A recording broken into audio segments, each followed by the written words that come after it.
Muy bienvenidos a Masterclass.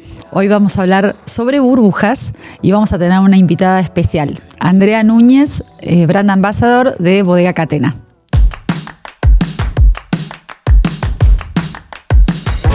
Bueno, mucho para decir sobre una categoría que cada vez tiene más protagonismo en nuestro país y diría yo en el mundo, porque está entrando en propuestas de menús, en restaurantes, la gente conoce un poco más.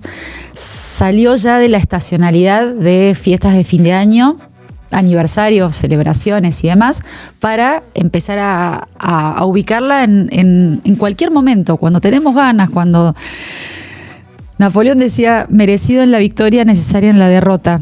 Y elegí ese vino y lo usaba de valija diplomática, como tantos otros personajes de la historia del vino que se enamoraron de estos vinos que tienen carbónico.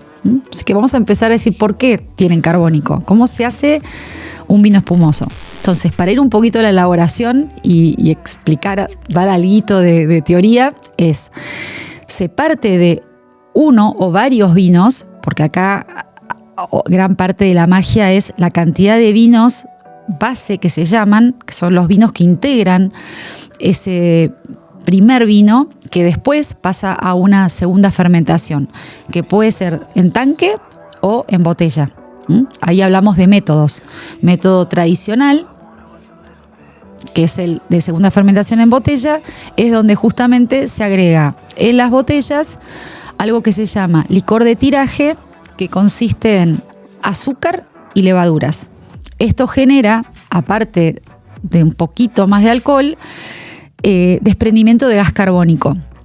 Cuando eso sucede en un recipiente cerrado, como puede ser una botella, el gas queda retenido. Entonces, la categoría de vinos espumosos siempre refiere a vinos que logran el carbónico, el gas, naturalmente. Bueno, con un poco de ayuda, ¿no? Porque ahí interviene, por supuesto, el enólogo que agrega este licor de tiraje que permite esa segunda fermentación, en este caso en botella. Perfectamente puede ser en tanque, es una práctica muy común en Argentina y ese se llama método Charmat. Y como ha sucedido en tantas otras cosas, esto es producto de una casualidad, una de las buenas. Muchísimos años atrás, podríamos hablar, no sé, desde el año 1500, los vinos se elaboraban y si se toma en cuenta las zonas frías, concretamente la Champagne es una zona muy fría en Francia, de hecho hoy las primeras en las que se vendimia, los vinos se creían terminados, más o menos ya estaban, digamos, para consumir. Los vinos se quedaban concretamente en las zonas frías donde se elaboraban y después cuando llegaba la primavera se encontraban con burbujas. Esto en un tiempo se le atribuía a los dioses. Después, mucho después llegó Pasteur y lo explicó bien. Pero básicamente, y personajes como Dom Perignon, hablando de gente importante en la historia de esta categoría de vinos, fue quien mejor entendió que pasaba algo, pero era bueno en definitiva. Es interesante este punto porque en realidad era una única fermentación como dividida en dos partes. ¿Qué es lo que hoy conocemos como pet nat? Que digamos son vinos muy actuales y que se están viendo en góndolas, que es el resultado de un vino elaborado en dos tiempos, no con una segunda fermentación intervenida, digamos, o provocada. Así que en el mundo de las burbujas hay mucho. Es interesante porque no hay un solo tipo de vino. Y algo que también nos ocupa es ver menciones, que además las podemos encontrar en la etiqueta, como las que marcan el grado de azúcar. Eso es un momento final del vino, cuando ya se terminó, cuando ya presenta carbónico, se le agrega una última adición, digamos, que es lo que se llama el licor de expedición. Nombre medio raro, pero bueno, ahí está. Tiene que ver con la cantidad de azúcar. Y así se logran categorías como Nature, Extra Brut, Dry, no sé, Demi-Sec y así. Sirve para quien le gusta un poco más seco o quien más dulce.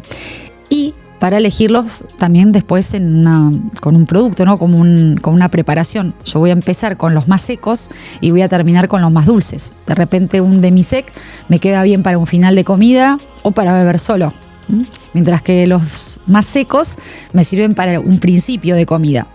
Y siempre para beber solos, porque la verdad que es un vino que se puede tomar en cualquier momento, cualquier hora. Son de los vinos más fáciles, presentan una elegancia natural muy particular que realmente da para disfrutarlos siempre. Y ahora vamos a hablar con la entrevistada de hoy, Andrea Núñez, que tiene un recorrido por el mundo del vino, o llevando vinos al mundo, mejor dicho, que es súper interesante de oír.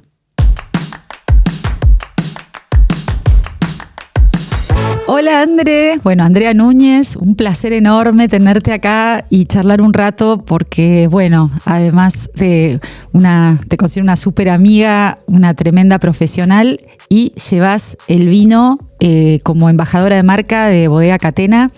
Iniciaste un camino distinto, sobre todo porque llevas el nombre Catena al mundo y tenés viajes que... yo estoy encantada de escucharte y de que nos cuentes un poco más cómo empezó, cuál fue tu primer viaje, cómo arrancaste con esto y bueno, ahí lo que surja. Hola Marina, ¿cómo estás? Hola a todos los que estén por ahí. Bueno, un placer estar acá.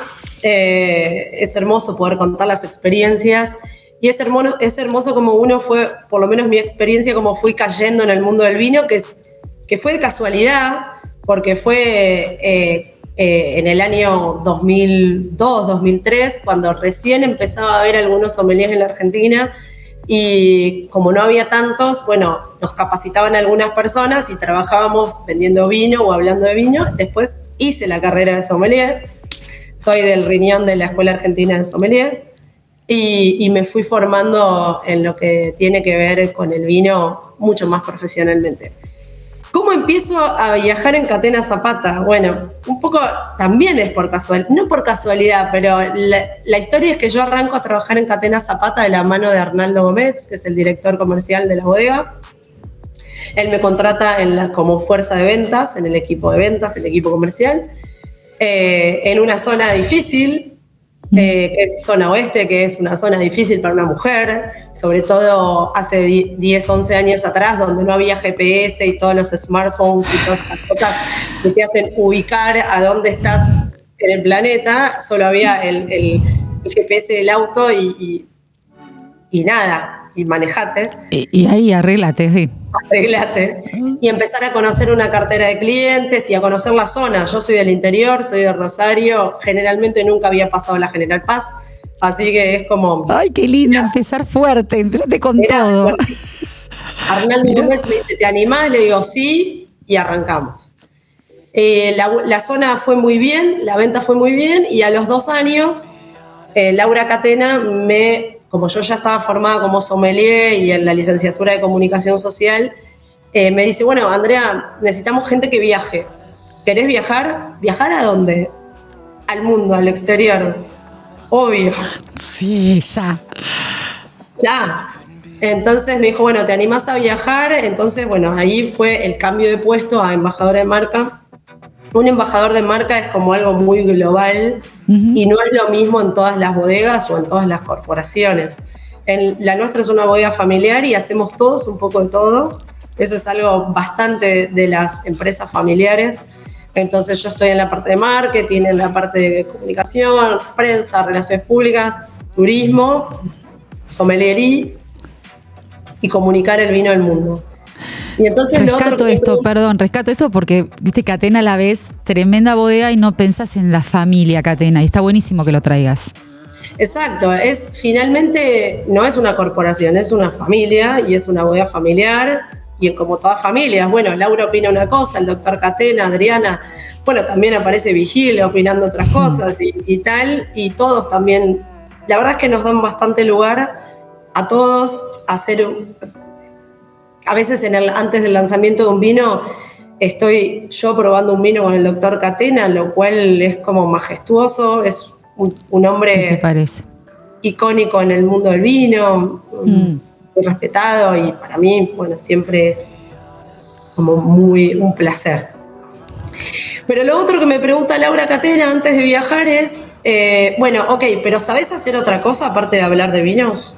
O sea, mirá, bien de Laura, ¿no? Pregunta así, directa. Bueno, claro, un poco para que conozcan a Laura, que es muy espontánea, es súper humana y espontánea y divertida. Y me pregunta, ¿qué otra cosa sabes hacer aparte de saber de vinos o comunicar el vino? Y digo, yo soy profesora de yoga. Mirá, Claro. no te tenía ahí. Mirá. Sí. No sé, soy DJ, me gusta pasar música. Listo. Esa parte le gustó más. Lo que vas a hacer es en cada viaje irte con tu equipito, lo que sea, y vas a pasar música.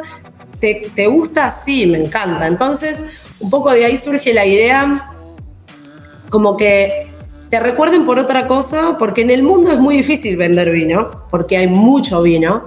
Entonces vos vas a cualquier lado, a Taiwán, a China, a Singapur, a Estados Unidos, a Canadá, donde vayas, en todos lados hay mucho vino de todo el mundo. Entonces vender vino argentino no es como acá en Argentina. Lógico. Es muy difícil. Entonces ahí Laura tiene como esa idea, bueno, que nos recuerden por otra cosa, no solo por el vino. Entonces, es genial. Y sí, para mí está bueno. Es como, bueno, ¿te acordás? Probamos este vino de Catena, Malbec argentino. Bueno, que esa etiqueta es como muy recordable. Pero Sí. era la sommelier que vino a Argentina, que tocaba, que pasaba música. Entonces es como que no te lo olvidás. Es como otro recurso para recordar la marca, más allá de la calidad de los vinos y de los eventos que armemos. Perfecto. Igual, ¿cuál fue tu primer destino? Con la música, etcétera. ¿Cómo empezás? El primer destino fue hermoso, porque fue Canadá. Un país al que yo nunca hubiera viajado si no fuera por la bodega. O sea, no se me hubiera ocurrido ir de vacaciones a Canadá. No se te ocurre ir acá. No sé, no. Sí, no es un primer destino seguro. No es divino. Es divino. Canadá es divino. Divino. Ciudades increíbles. Súper recomiendo. Sí. De mis ciudades favoritas, Vancouver, en Canadá, que es espectacular. Llegué a lugares rarísimos, como por ejemplo un centro de esquí que se llama Whistler, al norte de Canadá, 1 hora manejando en auto, que es un sueño, pero que nunca se me hubiera ocurrido ir. Son lugares increíbles. Y en Canadá lo que pasa es que hablan francés e inglés. Sobre todo en la zona del este, en Quebec, en Toronto, en Montreal. Más que nada Quebec y Montreal. Quebec es casi habla francesa, con lo cual fue en la primera ciudad y yo no hablo nada de francés. Hablo inglés, pero un inglés tampoco bilingüe, es un inglés de personas... Sí, como que estudió inglés, digamos. Bueno, otra de las cosas que me dijo Laura fue, no hace falta que hables inglés perfecto, está buenísimo tu inglés. Con acento, que sepan que venís de Argentina. Como que bueno, qué bueno, bro, pues son todos mensajes casi reparadores, porque te alienta, y realmente no te deja así como la sensación de que siempre falta algo, ¿no? Sino tengo un montón para dar y con lo que sé lo puedo usar todo, ¿no? Desde que me sé pasar música o no sé, soy profe de yoga. Creo que es lindo, ¿no? Encontrar en la gente eso que tiene y que ha elegido en algún momento de la vida. Así que, bueno, por algo es Laura, ¿no? Sí, yo le tengo mucho cariño. Sí, la aprecio un montón. Con Andrea vamos a seguir hablando porque tiene un montón para contar. Pero bueno, también les quiero compartir algo más sobre los vinos espumosos.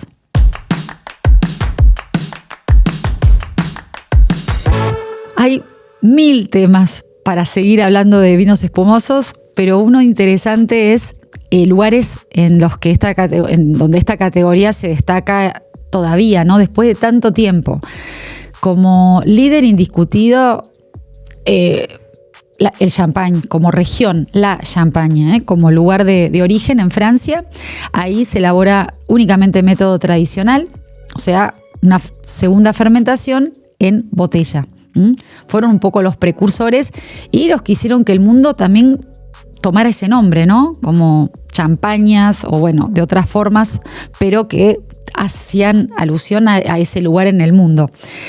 Francia también hace en otras regiones vinos espumosos con el mismo método. En algunas regiones se llama cremant y en otras espumoso en francés. Y otros países que también tomaron el método, como España, la región del norte, el Penedés, donde se elaboran los llamados cavas, y así en otros países. En Italia son muy conocidos los prosecos. Esos se elaboran con método Charmat, o sea, una segunda fermentación en tanque. Bueno, hay en Italia, por supuesto, vinos con el método tradicional también, los Franciacortas y otros.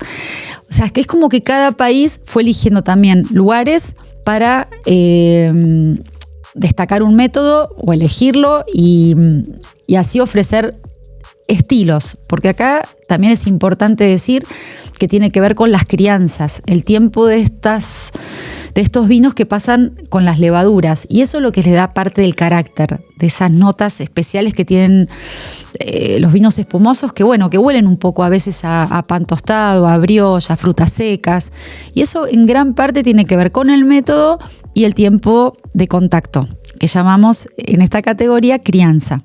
Bueno, y también hay que hablar de uvas, porque lo cierto es que la Champagne originalmente propone Chardonnay, Pinot Noir, Pinot Meunier y otras más, blancas, pero el mundo, Argentina en concreto, decidió ir por Chardonnay y Pinot Noir, y la mayoría de los vinos espumosos se hacen a partir de esas dos uvas.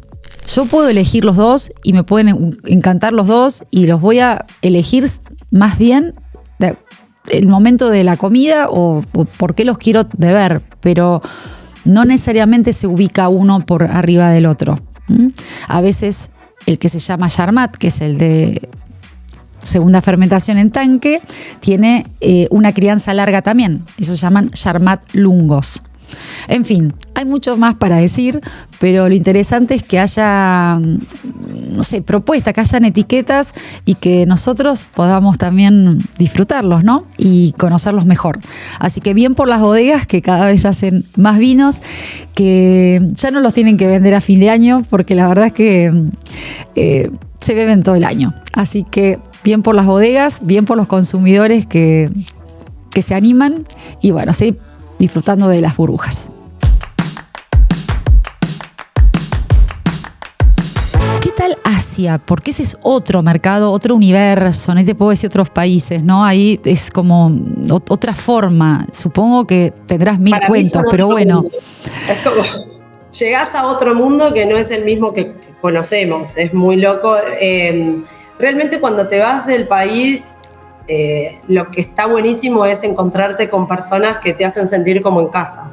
Entonces ahí haces mucha causa común con un montón de gente que quizás son de otras bodegas, pero vas a giras. Por ejemplo, yo la primera gira fue en Taiwán. Imagínate, me voy un vuelo de Buenos Aires a San Pablo, Río de Janeiro, Dubái. Escala de 7 horas en Dubái y de ahí te vas a Taipei, que es la capital de Taiwán.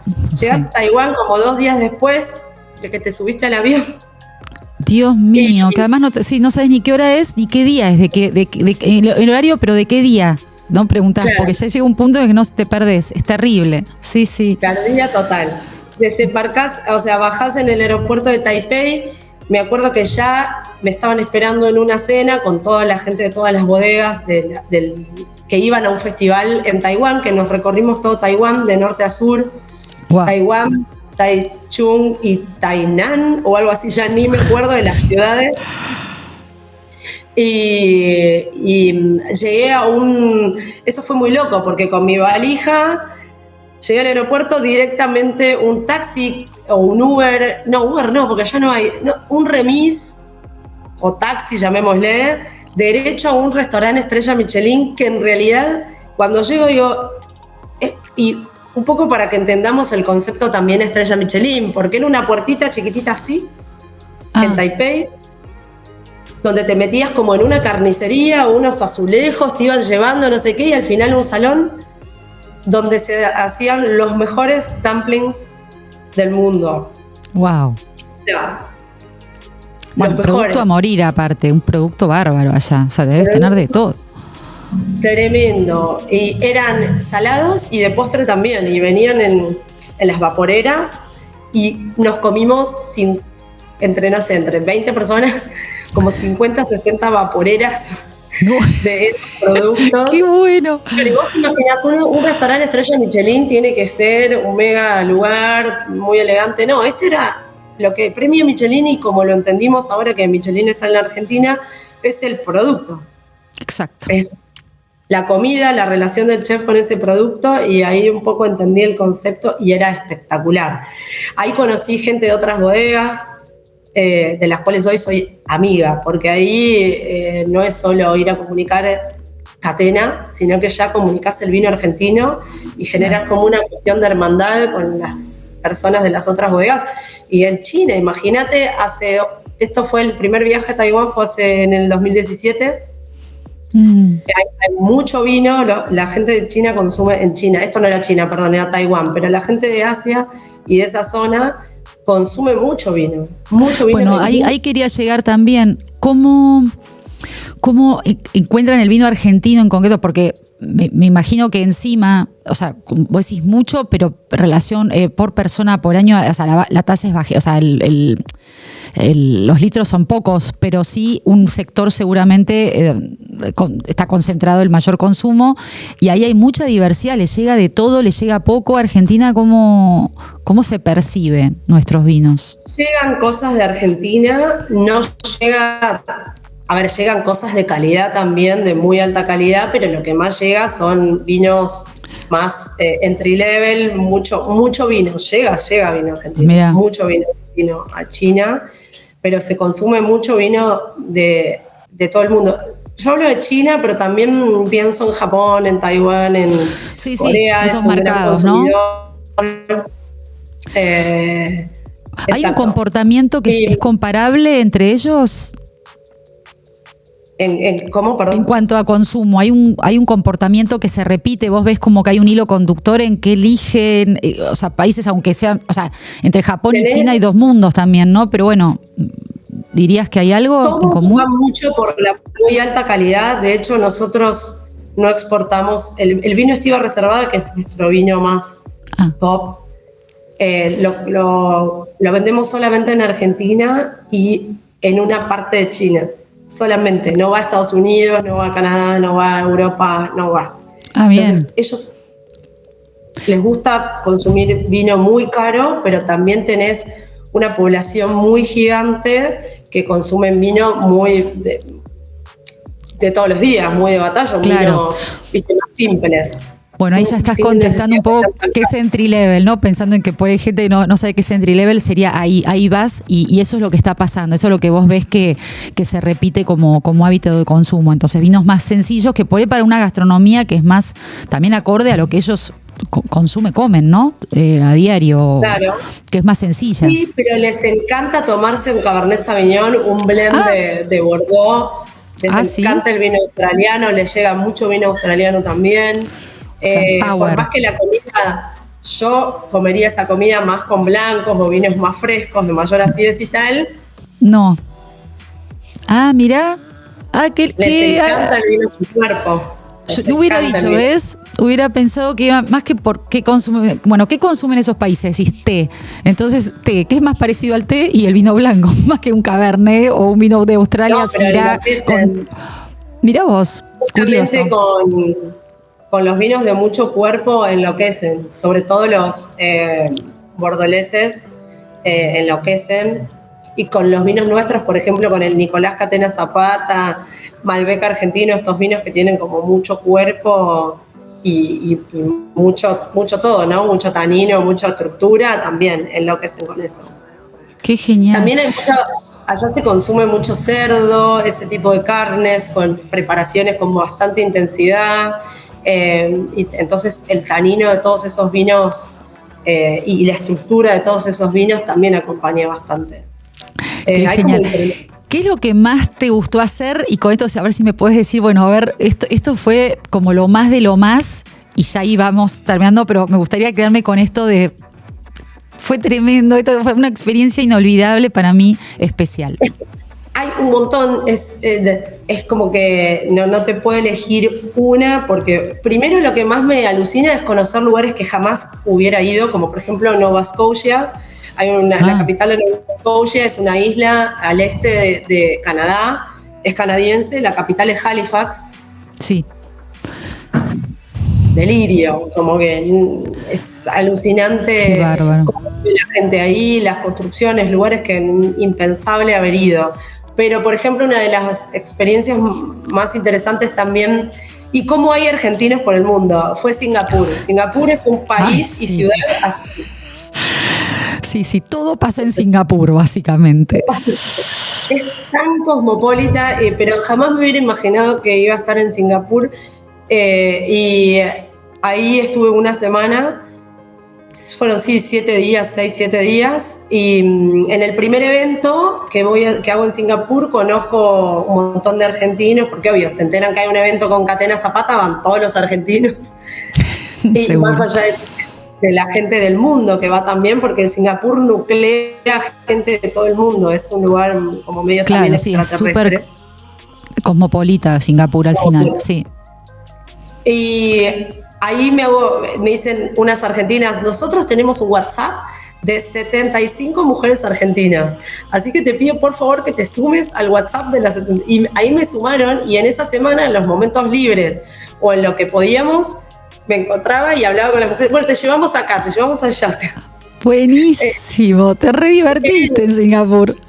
Increíble la cantidad de argentinos. Yo nunca me imaginé que habría, no sé, tantos argentinos. Expats, claro. Porque estén nucleados en ese país que es tan lejano, tan chiquito. Y ahí en Singapur sí estuvimos en un evento en el Marina Bay, que son esas 3 torres típicas de la postal de Singapur. De la foto. Son 3 torres, se llama Marina Bay, altísimas. Y tienen como una planicie en el rooftop de las 3 torres, como si fuese una tabla, y ahí arriba hay 2 restaurantes y una piscina endless, o sea, esas piscinas que no tienen fin. Qué locura, aparte de esa ciudad, claro, todo nuevo, todo inesperado, ¿no? A veces la sorpresa. Uno está trabajando, porque no es que uno está on holidays, no estás de vacaciones ni nada. Trabajando, todo el tiempo trabajando. Pero bueno, viste que el vino nos lleva a lugares increíbles, insólitos y bienvenido, ¿no? Todo esto que nos pasa con el vino, que a veces decís, qué suerte, qué bien que elegí. Algunas veces te querés agarrar, te querés matar, y otras veces la mayoría decís que vamos bien, ¿no es cierto? Vamos bien. No, y lo otro es que a veces todos mis amigos en general es, vos te la pasás de joda, y lo que siempre decimos es, no, estás trabajando. Igual viste que esa frase matadora que decís, es duro, pero alguien lo tiene que hacer, y la gente se mata de risa porque decís, ay, si yo quisiera bien hacer eso, pero es duro y alguien lo tiene que hacer, o sea, es tal cual, nunca mejor dicho, ¿no? André, gracias mil, fue divino, gracias, me quedo con ganas de más, así que seguro nos volvemos a ver en el programa, fuera del programa, charlando, tomándonos un vino, y quiero más, quiero saber más. Me encantó, gracias. Muchísimas gracias. Eso. Besito, hasta muy prontito. Chau, chau. Fue un placer escuchar a Andrea, viajar con ella de alguna manera, pues nos llevó por todo el globo. Así que bueno, muchas gracias. Fue un placer de verdad escucharla a Andrea y haber hablado de un tema que me apasiona, como son las brujas. Nos vemos la próxima.